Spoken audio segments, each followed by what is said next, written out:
Hi, everyone, and thank you again for joining us. We are so excited to present another episode on financial literacy to help all student athletes succeed in the name, image, likeness era of college athletics. Today, we are joined again with Jeff Hammer, CEO of Hammer Forte, and also Northwestern Mutual Wealth Management Advisor. Jeff is going to be teaching us how to develop investment strength. And really excited to kick it off. I'm going to go ahead and throw it over to you, Jeff, so you can go forward to the training. Thank you so much for joining us. Thanks, Casey. Appreciate it. Yeah, so today we're going to be diving into how do you build that investment strength. And again, the same way as you think about being an athlete. Last time we talked about having some capabilities there from a different vantage point. Today we're going to be focusing on strength. And what this was really diving into is understanding what does that financial strength training look like. A lot of that's going to be dictated by, understanding how much do you need to save.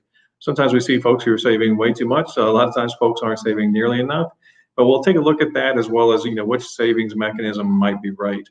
So as we go through that, one of the key things we encourage is that folks may want to be targeting about 20% of their income. Now, obviously, everything's about to change here with the ruling today, and we'll touch on that a little bit more. But one of the things there is as you have income, as it starts to come in, there's the concept of paying yourself first.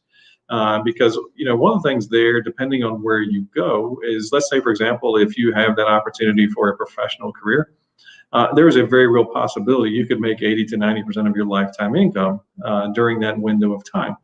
But even then, we encourage folks to set aside that 20%. But perhaps that's not your next path, and that's something where as you start to go on to what may be your next career or that next business you start, again, we still encourage setting aside that 20% because you just don't know what's going to happen and when you're going to need it. And it really is like that weightlifting analogy. The more you continue to contribute to that, the more you keep building that savings, it gives you that capability to lift more and also to be opportunistically positioned so that you can take advantage of other opportunities, perhaps with expanding your business as a student athlete or saving for some of those key things that are important to you. Now, as we do that, some of the key things we're going to look at there, and we'll come to a worksheet that really explains what that 20% may look like for you. It's worthwhile to spend some time, diving into what does that mean from a savings perspective. And a lot of times you'll see things such as the traditional savings account. And again, that can be a great place to have some funds, whether it's, at a bank, a credit union, an online bank presence. The key thing there is it's safe, it's accessible. The FDIC will insure up to $250,000 at each bank. But that is something where the other risk that you run is, will that earn enough? And so one of those things there is, let's say, for example, your bank is giving you, if you're fortunate, any kind of rate of return.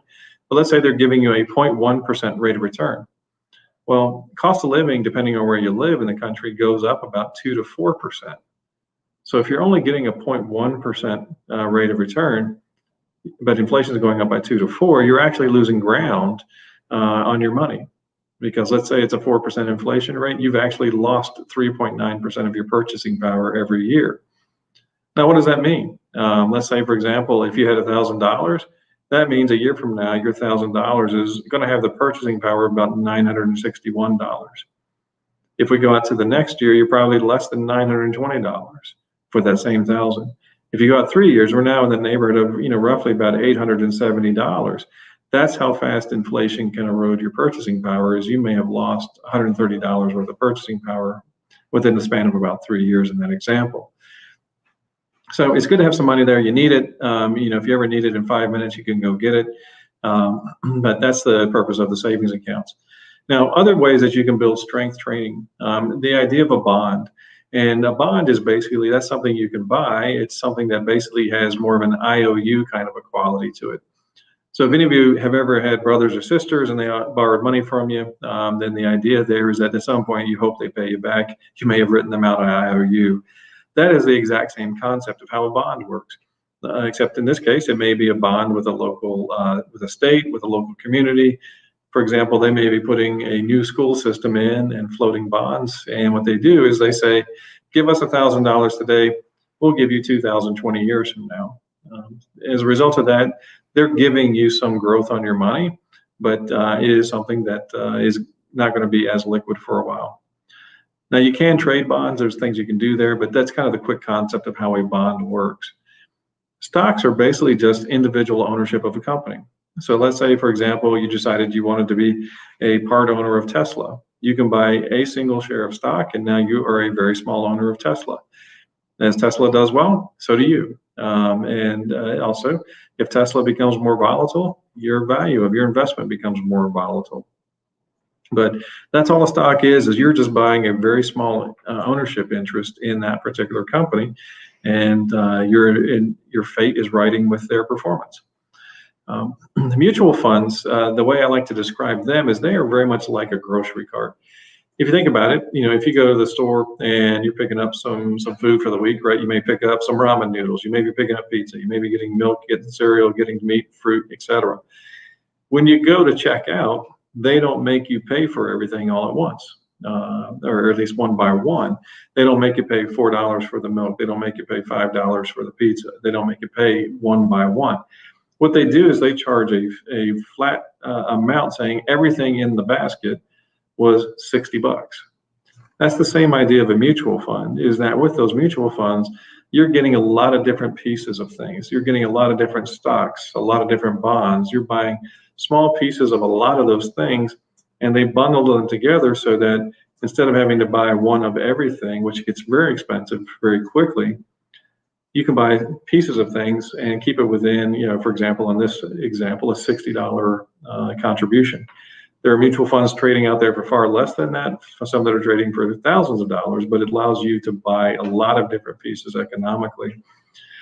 And sticking with that grocery cart example as well, the other advantage of mutual funds is you don't have to be necessarily fully right on everything. The reason being, you may have hundreds of different investments that may be tied to that particular mutual fund. And what we see in that particular space is with that, again, sticking with the grocery cart analogy, let's say you get home and you take a look at it and realize that the yogurt's gone bad.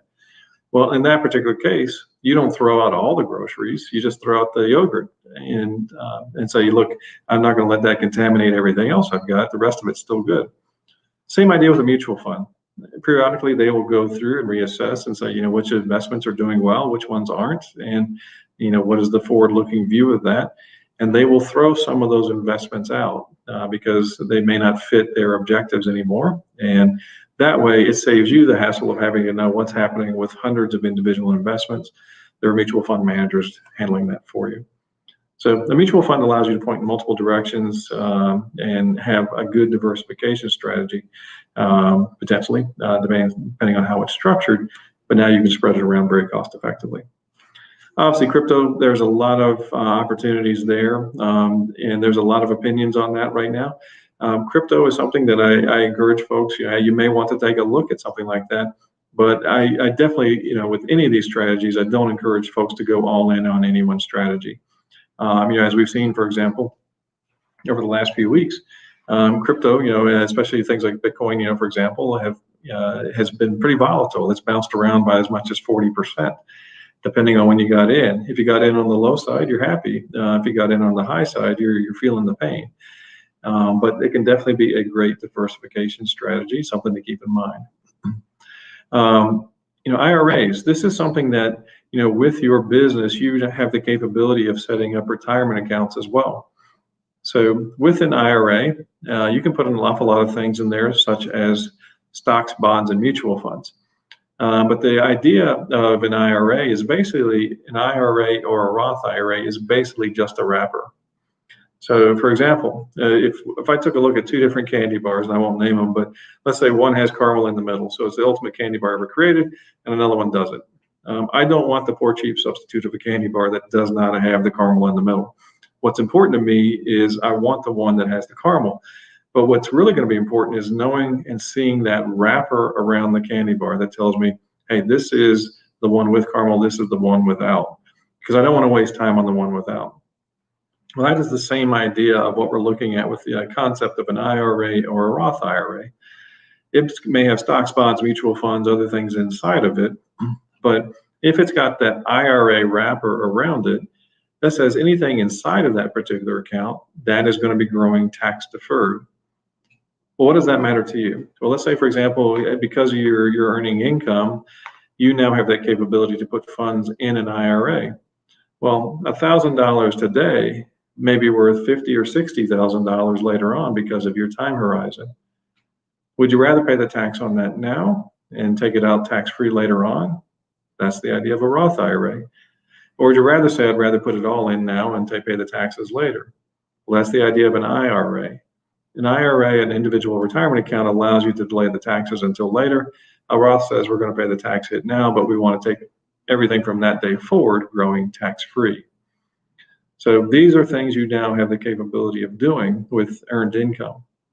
And then depending on, if your business gets large enough, you may want to look at some other types of vehicles, such as 401ks, or there's other kinds of IRAs that you can set up and make contributions from your business that benefit you as the employer that you can grant to yourself as the employee. And those are things we'll touch on more in a future conversation. But a lot of different types of savings vehicles, and the idea there is we want to orient these different investments so that you have the capability of using them for different purposes. Some things are going to need the money short term. That's where things such as the savings, the stocks and bonds and mutual funds can be very handy. Other things you may have a more midterm horizon, such as you're looking ahead and saying in 2 or 3 years when I graduate, I want to be able to, buy my next car or buy a house, for example. Those are things, but that's more of a midterm strategy. Other things like retirement or buying multiple businesses, those can be things that have a longer term horizon. So we want to understand that and build that saving strategy that fits your particular target. So those are some of the things that we'll look at. Now, with that said, some of the things that we'll also zero in on are really going to be some of these aspects of where some of the other tools may be. And so with that, some of the things that we're seeing there is, this will be some definitions that'll be available to you. These are things that as we look at that, they'll tell you more about how stocks work, crypto, mutual funds, bonds, and so forth. These will be some reference pieces around, but you'll often hear the term stocks. They're called equity, or they're issued in forms of shares. Bonds, again, those are things that are basically, they act like a loan from the borrower to you as an investor. So these details will be available to you as follow-ups. But then also, as we're working through that savings worksheet, then this is where we start to figure out how much is it that you particularly need. And as we do that, let's say, for example, you're making $6,000 a year, so $500 a month as a student athlete. Well, the way you kind of quickly calculate that is, what is your 20%? So take that $500 a month, and we would take 20% of that. So basically $100 is what you should be putting into savings each month. Now, again, we're going to encourage you, at least as you start to build, put at least 3 to 6 months worth of expenses, and start to build that in there. So if you're living on $300 a month, then in that particular case, if we wanted to build 6 months of expenses, we want to get that savings account number up to about $1,800. And again, whether it's a virtual bank or whether it's a physical bank. In this example, 6 months or $1,800 is the target. That's what we want to have available. So that way, if you ever need it, you can get to the cash in 5-10 minutes. So in this example, to get to $1,800, if we were getting $500 a month, in about 1.5 years, we would have that pool built. And then that's where we would start to overflow more into some of those other investment strategies, where we now would move to other things such as stocks, bonds, mutual funds, and so forth. And that gives you that flexibility to then say, okay, how do we diversify? Now, the other piece, again, I would not go all into any one basket. That is where, as financial advisors, advisors like Craig Lane and myself, as we work with folks, part of what we see, Craig McLean and I see, is that, folks may go all in one particular direction. And we've seen some folks, get burned with going too heavy into crypto, but also the same thing can be true with any investment. And that's why you want to spread it around. The reality is, your grandmother was right. Don't put all the eggs in one basket. Make sure you have different things that are moving in different directions, so that they're not all correlated to go down, for example, when the market goes down. But also, it can be great when the market's going up, but it can be really painful when everything's heading down at the same time. So that's the idea. That's how you start to build that strength training, getting those financial reserves, so that once you have that in place, you're on board for whatever the emergency is that may come.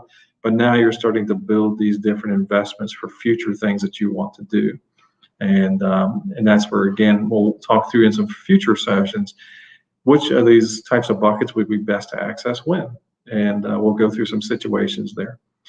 But again, you'll see both of these, this definitions worksheet as well as this overall savings worksheet. Those will be available for your future use. So Casey, back to you. I know we had some other things that were some emerging news today, but didn't know if you anything else you wanted to address in regard to today's content on the strength training. No, fantastic job, Jeff. Excited to chop this up and pull out the best bits. That way we can host it on our portal for every student athlete so they can learn it without having to watch the entire webinar. Thank you so much, Jeff, for joining us. Really excited for this financial literacy content. Excellent stuff. I'm going to go ahead and end the broadcast. Thank you so much, everyone.